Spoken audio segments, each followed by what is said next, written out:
If you just found this show, you're going to want to start at episode 1. This is the true story of my life. I changed some names and details to protect the innocent. It is marked explicit. Proceed with caution. Want to shop Walmart Black Friday deals first? Walmart Plus members get early access to our hottest deals. Join now and get 50% off a 1-year annual membership. Shop Black Friday deals first with Walmart Plus. See terms at walmartplus.com. Gift the remarkable with Marc Jacobs fragrances this holiday season. From the iconic Daisy and Perfect to the all-new Daisy Wild, Marc Jacobs perfume gift sets include everything she needs to feel special. From her favorite fragrance, plus the matching travel spray. Holiday gifts don't get much more perfect than this. So if you're looking for a gift inspiration these holidays, gift the remarkable with Marc Jacobs. I'm still dating, and so it's really hard for me to trust anyone. But for you, this is your coworker that you became good friends with. You probably think this story's about you. I'm Brittany Yard. This story is theirs.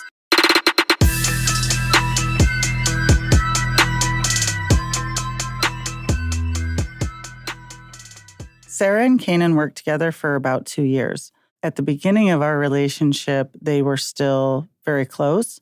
Kanon talked about her and described her as his work wife. I was giving a training at work, and he was one of the participants that came to it. Sarah worked in healthcare. Kanon came into her workplace, got a job. Her specialty was in this illness that his ex-wife suffered from. So his ex-wife also had that illness, and so she had committed suicide because of her diagnosis. And so he felt really near and dear to his heart because he had a direct relation. And he said something about he felt guilty, like that he didn't do enough to help her, and that's one of the reasons she might have committed suicide. And so he wanted to work with that population as well. After the training, there was a job opening that happened at my work, and he was one of the applicants.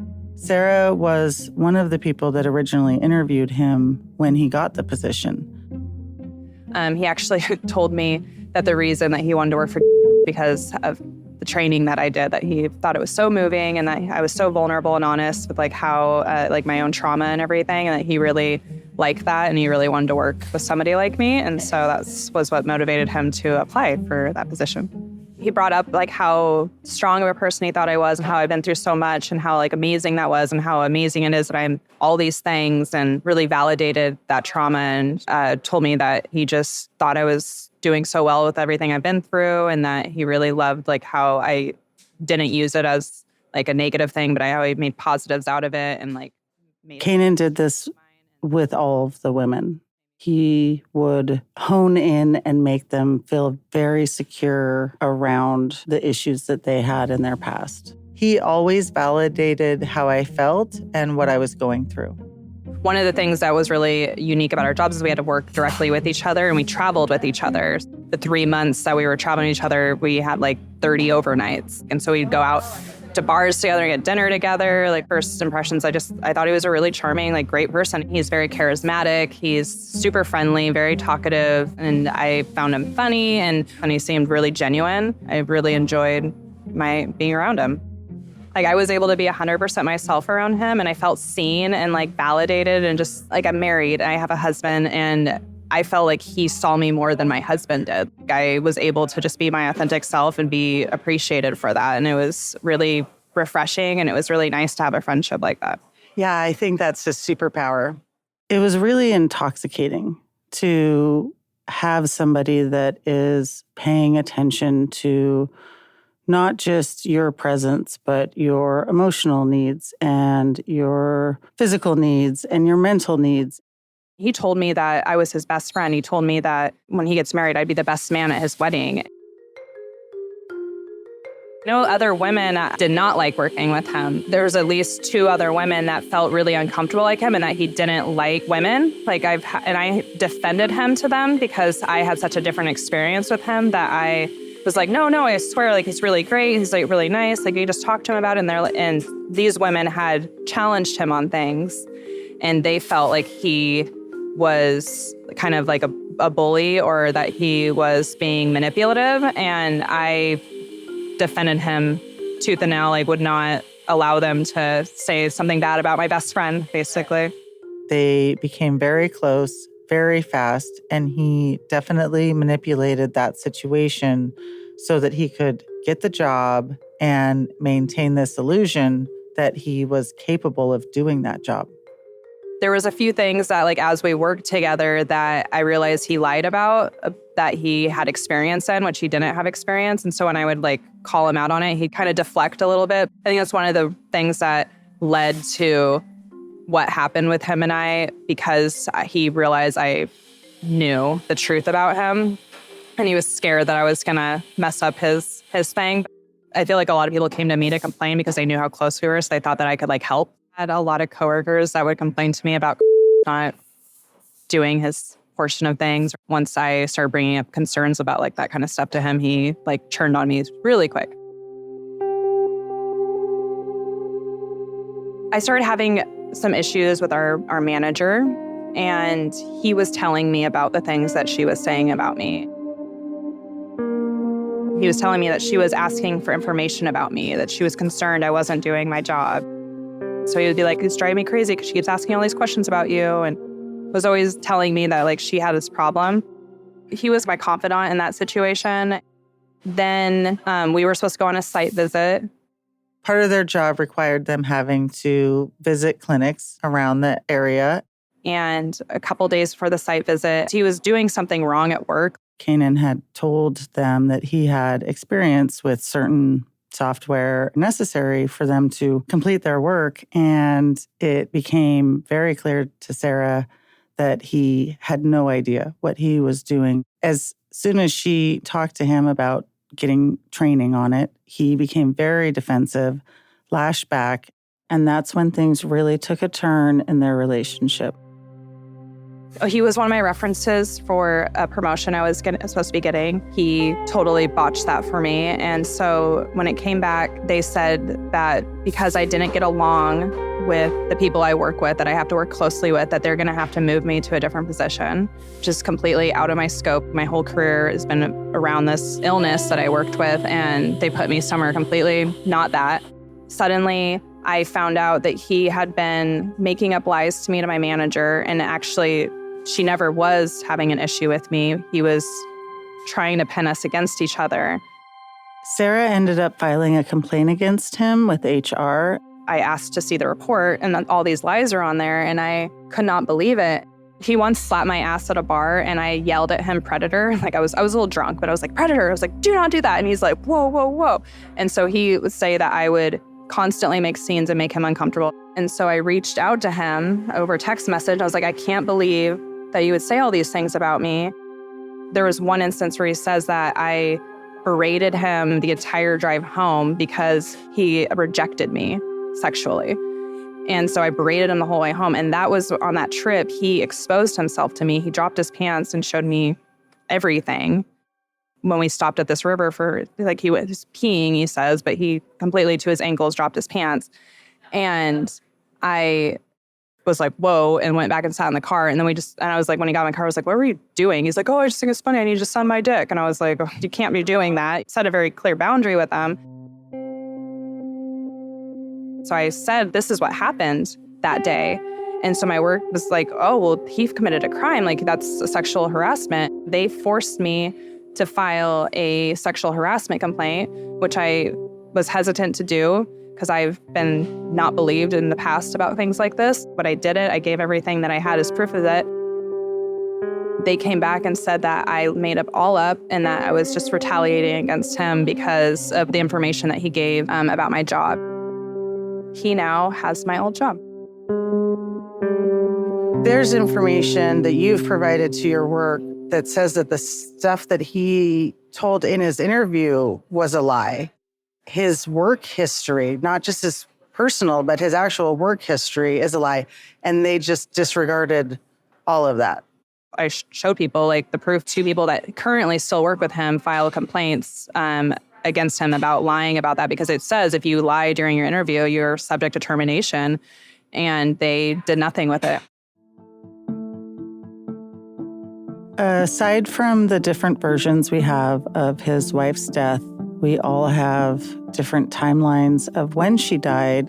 Kanon told Sarah that she had died in 2009, which from marriage records shows that's when they got married. He told me his wife had died around 2017. I have found out that she is still alive and well and not living with that illness. One of my coworkers, because when I started telling this, they started digging and stuff like that. And they're like, I don't even think that that's actually his biological son. Might not be true, might be true. I don't know, but I have heard that too. That's the first I've heard of that. And now I want to dig more. He had told me that his son had his last name and then changed it when the son's mom died to honor her. But that doesn't make sense because she never died. Because she's still very much alive. When Sarah and Kanon's relationship turned, Sarah had done a deep dive as well, I think like we all did when we started realizing what the depth of his lies were. And so she kept finding things confirming that the wife was not dead and had not been an addict and was not living with that illness that he had said she was. Sarah also contacted me through that same social media group. I wasn't alone, and I'm not the only one. I frequently think about this. I don't think a week goes by where this doesn't pop into my head because I feel completely manipulated and used and just how did I allow this to happen to me? And so when I found that support group, it was really validating, but I was also really mad. How can somebody get away with this? How can this be okay? How could he do this to so many people? And so that's why I wanted to share my story and also commiserate. And even in that group, they had the wrong name, they had the wrong employer. I had all this wrong information about him, and I actually knew the truth about those things. And so I felt it was important to share that. I will say that somebody in that group told him that I shared that information. And so my work found out about that, and they said that was me harassing him. And so I got written up because I was harassing him.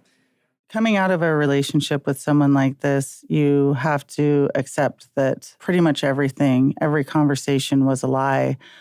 In Sarah's case, she still had to go to work every day and see him. And the impact of his lies and that relationship didn't just affect her emotionally. She didn't just lose her best friend. She also lost her career. And he was so vindictive in how he handled that situation that she ended up having to change her life plan, her goal for what she wanted to do for a living to avoid him and maintain a job.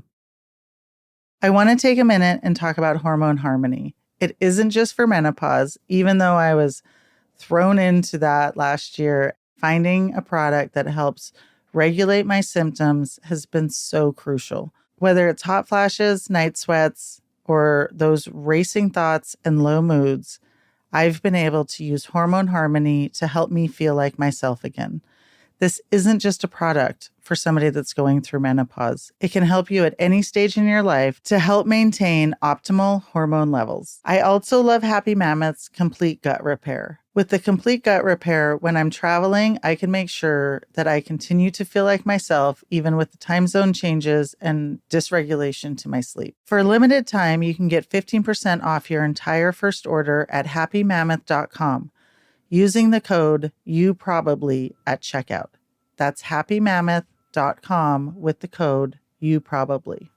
Okay, I have to tell you, I was just looking on eBay where I go for all kinds of things I love, and there it was. That hologram trading card. One of the rarest, the last one I needed for my set. Shiny like the designer handbag of my dreams. One of a kind. eBay had it, and now everyone's asking, ooh, where'd you get your windshield wipers? eBay has all the parts that fit my car. No more annoying, just beautiful. Whatever you love, find it on eBay. eBay, things people love. Meaningless stuff. Why do we gift so much meaningless stuff? Tired of generic gifts and hollow trends? Shutterfly allows you to create meaningful photo gifts for your family and friends. Whether it's a cozy fleece blanket for grandma, a stunning canvas print for mom, or a mug to make dad smile.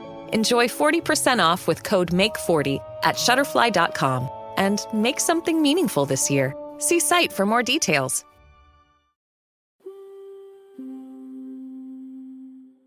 There are a lot of women that I've talked to that didn't want to come forward and share their story. The experience that I had with Kanon was essentially positive until the very end.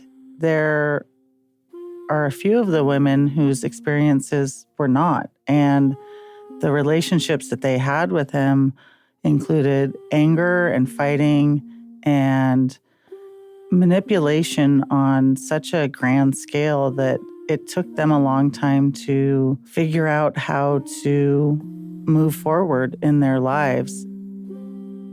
I never saw that side of him.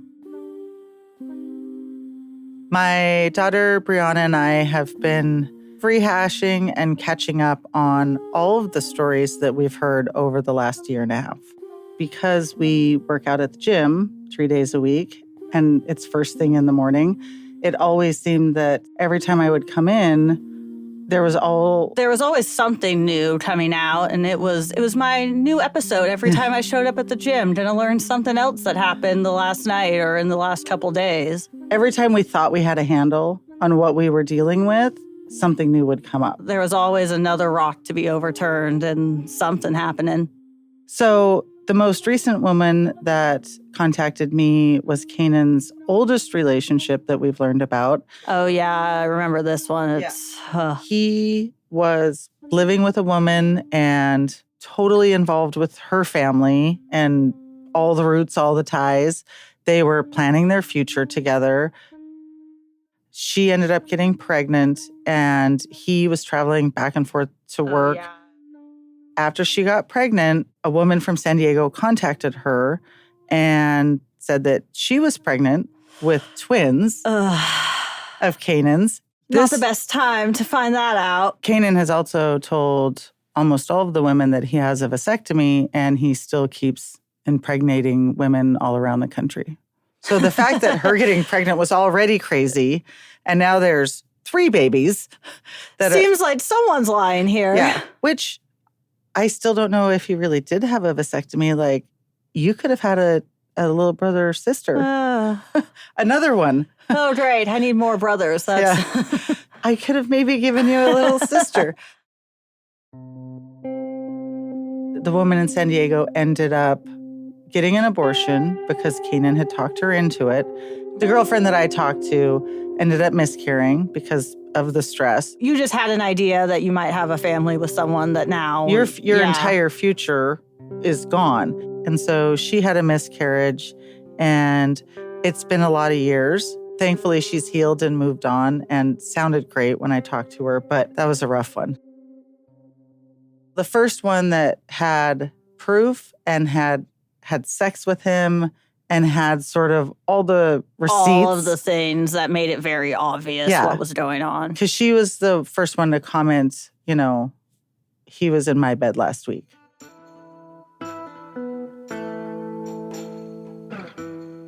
And with a smiley face emoji, and I'm like, what is this? What's happy about this? This isn't funny. Confused. And they weren't exclusive. Like, she was dating, but it was moving towards.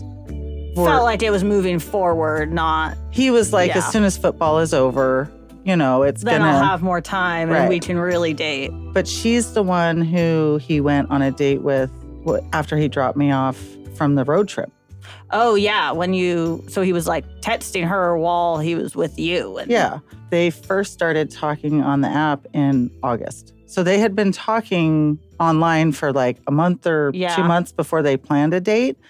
One of the last text messages he sent me was, I haven't matched or messaged anyone on the apps since August. And every time I read that, I'm like, okay, sure. I have a little bit of... Is that boy math? He told me he had moved to the Northwest about 6 months before I met him. After meeting with these other women, he had actually been in the Northwest for about 2.5 years. He had dated Sophia for 2 years. It was kind of on and off. She had started dating him 2 years before he told me he had even moved to the Northwest. She definitely questioned him a lot and paid more attention to the things he was saying. Sophia saw paperwork at his house for child support that had his son and a daughter on it. And that's how we found out that there was a daughter. With Sophia, the wife was alive, but had struggled with addiction. This relationship with Kanon really altered how she viewed herself and her confidence in trusting people. Kanon was very aggressive with her, especially when he was drinking. Kanon rarely drank with me. They had gone on vacation, and some of his military friends were with them who seemed to be very aware of his behavior and tolerate it. At one point, Kanon and her had sex against the window of their hotel, and apparently all the military buddies were outside and could see them. And she didn't know this until he butt dialed her later. And he heard them talking about it with his friends, and that the friends saw everything, which was just like horrible to hear. And they're laughing in the background about, all of this. And she was thinking it was a good moment between her and her boyfriend, not to be used as like humiliation for his friends. But it also shows how his friends are, because we're involved in that very much so, and we're okay with it if they're sitting there laughing about it afterwards. Willing participants in his manipulation. Karen is the one that we found out about, this spring. And she was the one who they had broken up around the same time that I broke up with him. But he broke up with her and was just like, I'm focusing on other things. And she was sort of mourning the loss of this relationship. Like just a breakup, going through a breakup, But they had been together for like 2 years. Yeah. And I was looking on her Facebook profile page. There's all these pictures of like them together. Yeah. And then she didn't find out because of this social media group until like 6 months later. So way after they had already broken up, and then you're finding out that your relationship was a lie. I mean, so not only do you have to grieve the loss of a relationship, but now you have to re-grieve because the whole relationship... Your grief was wrong. Like, your grief was misplaced initially. It wasn't looking at the right issue. And I would imagine initially you feel like some of it's your fault, or you did something wrong, or you weren't good enough. And then in the end, it ends up being that he's, just a piece of shit. Yeah. So I wasn't a penguin for him, but a lot of these other women were penguins. Alora was one of the ones that was his penguin. It's been really rough on her. I think the last 4 relationships were with men that were almost identical to him. Yeah, kind of seeing the pattern and having one that's just so ridiculous and over the top. This wasn't the worst one. We'll talk about. And then there was the one that he had dated for 3 years before he moved here. Maya is, first off, like, badass. He seems to have a type. He definitely does. But this woman came in while they're sleeping. She snuck into the house, into their bedroom, and started yelling and screaming about the, you lied. To the house that they were living at together. There's a girl here, I know you lied. You're obviously, this is a thing. Like, I wouldn't walk into Maya's house unannounced. Somehow, Kanon got this lady out and then gaslit Maya enough that she said it never sat right, but... You were right. She was able to put it out of her mind because he kind of convinced her enough. Because it was so crazy. Yeah. Like, it's such a crazy thing to have happen. You're like, there's just a crazy lady here. Because he told me a few times that there was this woman that he had to block because she was wouldn't crazy. Leave me alone. Yeah. And that was after he had proposed to Maya. She said no, thankfully. But they were buying a house together. Like they were out They were house ready hunting. to like settle down. Like had looked at houses and talking to banks with like, because when I first contacted her, she's like, yeah, what financial information would you like to know about him? Because I have all of his records. Wow. And I'm like, if you're going to fuck with women, maybe don't do that. Yeah. Don't give them the power to fuck you back over. Right. The way he would study my responses to the shit he would throw out, even the initial story about his ex-wife having died by suicide. He waits for your reaction to then figure out how he's going to tell a story moving forward. If he would have told me that story and my response would have been, I have had people in my life, you know, that have died or were close to me, or the boys' parents died and I adopted them. Like this is all really close to me. It probably would have been a whole different attempt or different way that he then presented the rest of the story. Right.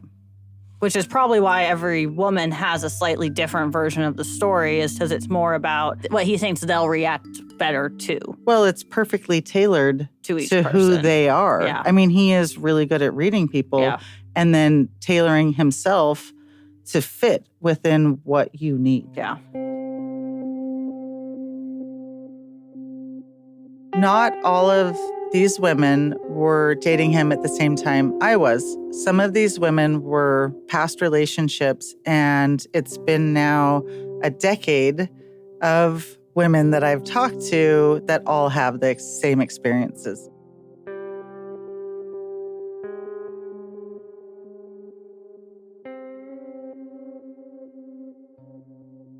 After I had met with one of the women driving back home, we passed his exit. So we pulled off the freeway. It isn't far. He is at a dead-end sort of street, and so it's not like you can just drive straight past. We had to drive past, circle back, and drive around. And I was in the back seat. As we got closer to the house, I thought it would just be, you know, driving by the house, no big deal. I mean, obviously, I'm not going to hang out the window and, like, wave. It makes me want to steal his dog. His dog is the sweetest dog in the whole wide world, and he lies. I'm so surprised that you're only the second woman that has ever met. Oh, God. And I think he told that to all of us. As we got closer, I started to panic and got lower and lower in the back seat. Turn left. Then the destination is on your left. The green one. If you take a left, so it's right past the RV. It's going to be right past the RV on the left, and it's right on the left-hand side on the corner. And then as we passed his house, it looks like it's all the same. Okay, so he is there. He's still in the area. All right, we'll have to track him down. How you feeling? Okay. I was way more anxious than I thought I was going to be. I was more affected by this relationship than I realized. I wasn't just going through this process of meeting these women and connecting with these women to help people, but because I needed help.